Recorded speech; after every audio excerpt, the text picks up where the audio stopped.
going to talk about in-house assistants versus virtual assistants. Every company, when they're starting out, and what you'll find is as the companies grow big, whether it's Amazon, whether it's Chase Bank, whether it's AT&T, they all hire remotely. So my very first hire is going to be virtual. There is no way I'm hiring somebody in-house. Virtual assistants, no matter what business you're in, if you haven't looked at remote staffing, you've got to take a look at it. They can do so many things that you have no idea. You just have to figure out what your needs are of this remote staffing person. If you actually break it down, you can't afford not to hire somebody virtually as a first hire so you can go out and do more sales. You can definitely save money with virtual assistants. So do I think that an in-house assistant is important? So let's get started. Today we're going to talk about in-house assistants versus virtual assistants and what they can do, what's the difference, why you should hire virtual assistants or remote staffing as we call it. So what do you think, Mark? I think every company, when they're at least starting out, and what you'll find is as the companies grow big, whether it's Amazon, whether it's Chase Bank, whether it's AT&T, they all hire remotely. But where most people kind of mess up is they think their first hire needs to be their right-hand person right beside them. And really, the first person they need to hire is one, artificial intelligence. They need to do AI first and get as much taken off their plate as possible with AI, and then go to virtual assistant or remote staffing, where you don't have to pay for the office space, you don't have to pay for the computer, like they work remotely. I think that's a great point because we had met somebody recently and she had many companies. She brought up some good points, I think. The first thing that she tries to do is AI or apps, using different apps. And then secondly is always a virtual assistant. If a virtual assistant can do it instead of an in-house assistant, definitely that is always number two from her, no matter where she's at within her business. Now, she's very good at the operations and the management of a remote staff, but then, as she calls it, it's either boots on the ground or a specialist in something that she hires. And she only does that if the artificial intelligence or the apps or the virtual assistants can't do it. And that's exactly what we do. Yeah, because like a specialist could be anything. It could be a company that runs a certain thing for you, whether it's your videos or whether it's, if you're property management, somebody who comes in and fixes the air conditioner. You may not have somebody full time, but you may hire that company. So that's boots on the ground, like what you're talking about there. And then the next step is, do I need to actually hire a person to work for my company? Mm-hmm. Like not a contractor, not a specialist to come in and help with this. So there's really four steps. There's AI or apps, whatever you want to call them, to take care of it.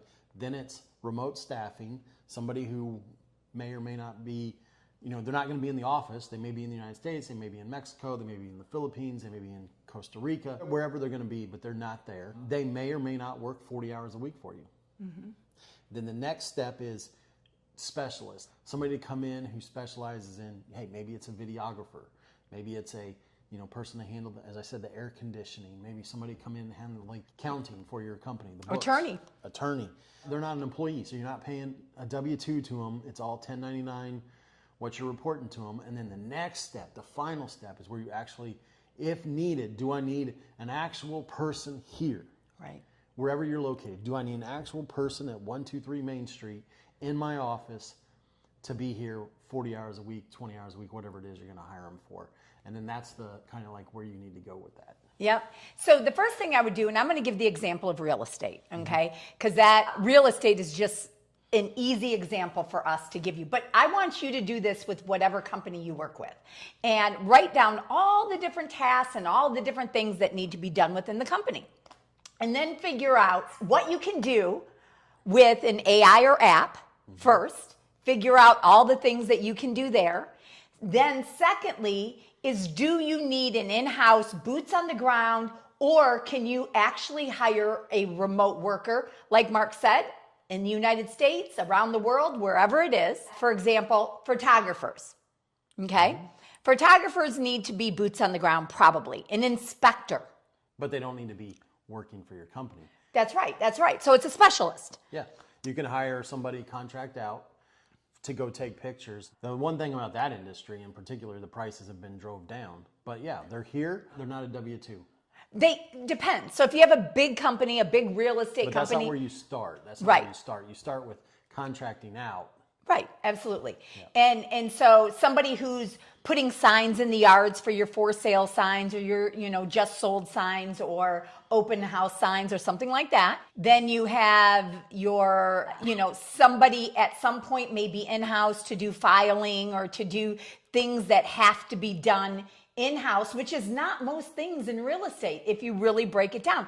You don't need somebody answering the phones in-house. You don't need somebody being an executive assistant in-house. So there's so many things that you really don't need. The interesting thing is you chose real estate. So real estate is one of the more progressive in terms of hiring remote staffing. Absolutely. Without a doubt. But they're also one of the first to get rid of them. Well, it's just because they don't know how to manage them and they don't know how to utilize them. Yeah, I got that. But they're the first to get rid of them because they want to hire in-house. When instead, they should be wanting to keep them, and the position they should be hiring is a much more qualified position. Okay, so I think you and I may think a little bit differently here. And the reason why I think that if they're going for in-house, it is just because they do not know how to utilize them as well as they should to be able to utilize a remote staffing person. I feel and I see that the people that understand, the people that the managers or business owners, real estate or whatever company that know how to manage, communicate, utilize a remote staffing person, they do not want to replace them. It's the ones that don't, the first thing they want to do is replace them. That's my opinion. I'll give you an example. We have, a client that struggles with in-house employees, but she hired an in-house employee and had our virtual assistants around for many, many, many years. And she just assumed that her in-house was strong at what they did because they're in-house. She paid them a lot of money. So their degree says marketing. Yeah.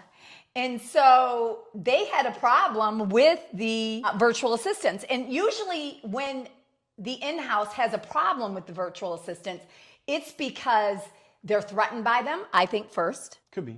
Okay. I mean, that's not every time. It could be like right. It's one of the reasons why is because they're either threatened by them, they don't know how to utilize them, and they should utilize them to their benefit, as opposed to trying to eliminate them. Yeah, because that's where we get into the topics of what we've talked about on previous ones is the $10 task, the $12 task, the $20 task. And so if I'm paying you basically whatever, let's say it's $50,000 a year, that's like $25 an hour. Anything that's less than that, you shouldn't be doing it. And like marketing assistants sometimes don't understand that. Mm-hmm. That if I can hire somebody for $10 an hour to do it and I'm paying you what's the equivalent to $25 an hour, you shouldn't be doing that. And absolutely. It's just understanding that. And the thing is that recently, the same person that I'm talking about, her in-house assistant is no longer with her, that she paid a lot of money to, and she said the best thing she's ever had is the virtual assistants. Now, just so you know, we got a call from her a few months ago, and she was telling us that she was having a lot of problems with the virtual assistants. So we started to help them more and strategically how to utilize them more. And Mark, you just had a call with her last week, and what did she say the best people on her team are? Her virtual assistants, her remote staffing is because she sends them a message and it's on Saturday and they just happened to see it and they said, oh, we'll do it. And they just did it. And it wasn't like, oh, well, I'm going to be in the office at 9 a.m. on Monday. It was like, I can just do it right now. And so they just did it. And so just be willing to work. When you have a virtual assistant, they work certain hours, but if you need them to work in the middle of the night or to work nights or whatever times you need them to work, they can. That's what's awesome about it is they're flexible to work whatever hours you need. And this incident that we're talking about, this example that we're talking about, the virtual assistant, usually doesn't necessarily check messages and things like that unless they're working currently. But the thing that our client needed really bad was somebody to do something right now. And the virtual assistant happened to see that message and said, absolutely, I can do it. Yeah, but he didn't have to go into the office. Yep. He didn't have to, I'm at the beach or I'm with my kids or whatever. He's like, oh yeah, I'm here. I'm on my computer. I can just get it done. And so, yes, they can do that if they're in-house, but are they? Like, that's the question you run into, because they have their Are they willing to? Are they willing to? Correct. Are they willing to work outside the hours? Are they willing to check things and whatever else? But my point here is virtual assistants, remote staffing. Number one is they can do so many things that you have no idea that you would always think that an in-house has to do. They can do it for a lot less money, usually, especially if they're outside the country. If they're within the United States, they might, be about the same amount of money. But if they are in a different country, you can definitely save money with virtual assistants. They can save, the greatest thing of all is you don't need office space for them, right? Yeah, I mean, that's what we talked about earlier, was just that you don't have to have the rents, the office space for them, so you can save all money on that. You can say, like, you don't save if they're overseas, you're not paying employment tax on that. So there's just ways to save with it. I mean, if you're going to hire somebody in the United States, then you're going to work with them, because they're going to have to, it doesn't make sense to pay what you would pay somebody in-house if they're going to work in the United States remotely. So you work with them. So, okay, maybe you're a part-time COO. Mm-hmm. Maybe you're only 10 hours a week. Mm-hmm. So I'm going to let you work from home. You do your thing, go to your kid's soccer game, whatever else. I really don't need somebody full-time because my business ain't there. Yeah. What if I were to hire you 10 hours? Yeah. Then you can go work, do whatever you want to do for other stuff. But for my company, it's 10 hours, whatever that comes up to a week, 2 hours a day, maybe whatever you figure out with them. But you have that negotiation, which also maybe you can negotiate price. Maybe, hey, I'm going to let you work the 10 hours a week, whenever you want. I'm going to do all this stuff. Maybe instead of me paying you $100,000, or what would be equivalent of somebody 40 hours a week, so a quarter of that would be $25,000. Maybe if I only pay you 20 for a year instead of that. So that's kind of just ways you can work at it. If you're looking for somebody in the United States to work remotely, or you can hire somebody overseas, 40 hours a week. They'll be there for you. And what I think is that people that are hiring overseas employees, I think that they think that they're not educated. One of the big things that they always bring up to me is they don't understand our customs. Culture? Culture. Our customs, our culture, whatever you want to call it, that they don't really understand it. And like they're going to miss that nuance of it is always a big concern for people. It's like, oh, they're going to miss the nuance of whatever profession it is. They're not here, so they really don't understand it. Well, here's the thing. Pretty much all countries, somewhat to a degree, study the United States. Especially the Philippines. Fly into Manila, NBA TV is going to be on the channels in there. So they have American TV there. So you're kind of like your culture, your customs. Well, they watch American TV in the Philippines. Correct. They have American TV channels. Now, the thing is most of the people in the Philippines that we work with go to college. They start English in the first grade, and they're required to do that in school. Now, some of them speak much better English than others because of did they use English growing up? Who they were taught. I mean, who taught them in school? Right, but more so even I believe it's did they actually use English? Because the ones that practice the English, use the English out of school and everything, I find are much stronger at English than ones that actually might be smarter, that don't understand as much English, but are actually smarter. So don't have that limiting belief that the people in whatever country, and we're going to talk about the Philippines because that's where our remote staffing comes from, is the Philippines. Many of them are much smarter than people in the US, okay? They're college educated. They do speak English. Like I said, some speak English better than others. Some write better than others. So you just have to figure out what your needs are of this remote staffing person. Now, I'm just going to name a few things that a remote staffing person can do. They can do customer service, right? They can answer the phones. They can work your database, so following up with your database. They can make calls to customers.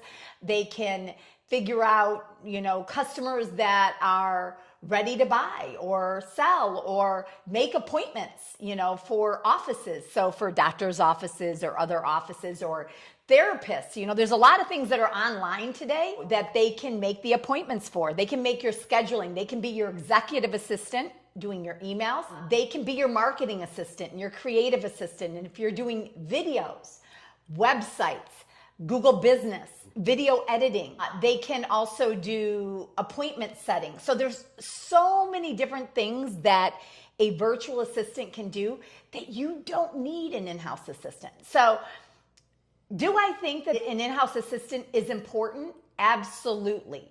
I do, depending on where you're at in your business. I definitely don't think it's the first hire you need. I don't think it's necessarily the second hire you need. Having somebody in-house, boots on the ground, a lot of the time when you are busy, you may need somebody, and then these virtual assistants can run everything else. So I think you can have one in-house person. I disagree, but okay. Okay. And I want you to say your opinion on it. But my opinion is maybe your first, second, third assistant is virtual, and then you can hire people just to do certain things like put signs in a yard or photograph a house or video a house, or you can do, have specialists like attorneys and accountants and things like that. And then maybe your third or fourth hire, maybe even fifth hire that you need, you may want in-house, and then that person can be working with all of these virtual assistants. So that in-house person can be working with the customer face-to-face if needed, okay? And the virtuals can be doing everything else. And what's your opinion on that? I just don't disagree. I disagree with it all. I just think that you start out, you're running the business, you're a solopreneur, you're the main person. So you figure out what jobs are the highest paying for you. Generally, you're not going to give up sales right away. You're not going to give up the CEO position or even the COO position, even because you're going to be filling those seats. So to me, first thing I'm going to hire is, obviously we talked about it, we're going to do apps or anything that can help me with it. My very first hire is going to be virtual. There is no way I'm hiring somebody in-house. So it's like we want it to be an executive level position. Absolutely. That's going to take my company from $2 million in revenue to $10 million in revenue. That's right. That's when I hire in-house. 2 million to 10 million, 10 million, 20, whatever it is, 500,000 to a million. I don't care, but like they're going to take me and there's going to be a jump. Yep. And I'm giving them 90 days basically. So, because there better be a jump in 90 days because they're supposed to be an executive. Yeah. But yeah, I agree that case, I do agree. It's like everything. That's what I was saying. Oh, okay. Is your third, fourth, or fifth hire is an in-house. Your first, second, third is probably all virtual. Yeah. And they can be doing a variety of things. If you're not a big producer for videos, like if you're not getting millions of views, your video editing should be done virtually. Absolutely. And the other thing is tracking your company. So most people that I find struggle or just don't track. And a virtual assistant can be tracking, because what you're going to find is, and this is what I see a lot of realtors that we talk to, they say, oh, I made 100,000 or 200,000. And then when we start to ask them specific questions like, how much did you pay on marketing or third party marketing? Which is what the laws are saying. We're having these court cases that they're saying, oh yeah, realtors make all this money. Oh, they made 3% on $1 million. No, you didn't make 3%. There were expenses to get there, and generally it's 80-90% expenses to make that money. So, but what I'm saying is they think that they made 200,000, but you got to track it to see what you really made. And once you really figure out what you made and all your expenses and everything else, somebody who's making 200,000, if it's them doing the actual sales part of it, they might have made 50, maybe 50,000. So it's important that's a good. Yeah, I mean, I will tell you, we've seen the profitability from real estate agents. If they're making 25% profit, that's high. But that's if they're doing the sales. Yeah. Okay. Yeah. So if they have a company and they aren't doing the actual sales part of it, for a real estate company, you're hoping for 20%. Realistically, maybe 10%. That's if you have a real estate team. But if you actually are doing all the sales yourself and things like that, I mean, 25, 30%. But that's not paying yourself like an agent. So like, well, that's a whole different, that's a whole different thing. But the bottom line is you have to look, no matter what business you're in, if you haven't looked at remote staffing, you've got to take a look at it. You can save time and money. And a lot of the things is people don't hire in-house or virtual, and they do it all themselves because they don't think that they have the money to pay somebody. But I think that is a myth, because if you actually break it down, you can't afford not to hire, depending on where you're at in your business, you can't afford not to hire somebody virtually as a first hire so you can go out and do more sales. And you don't need an actual in-house person to do it. So you're not having to pay 50 or 60, 70, 80,000. You want to look at your first hire, I believe is virtual, into a marketing and creative assistant. And absolutely. That's not even, I don't even think anybody who disagrees with that, like, that's just not what we feel. no. We feel that is your, like there's an ocean behind us, they can go swim in it. That's what I think. I'll throw some chum out there. There's plenty of sharks. Like that's where they should go. I just feel that it is the first person that they can hire, and they can do a list of 20 things for you.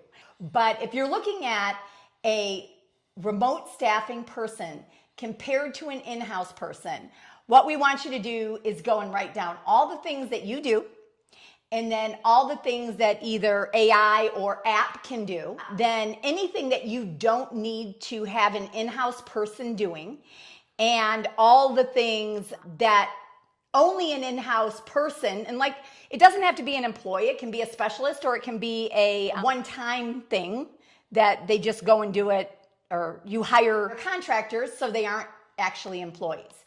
But go and do that. I challenge you to do that, and you will find out that you can do so much more in your business just by hiring remote staffing. Anything else that you want to put into this?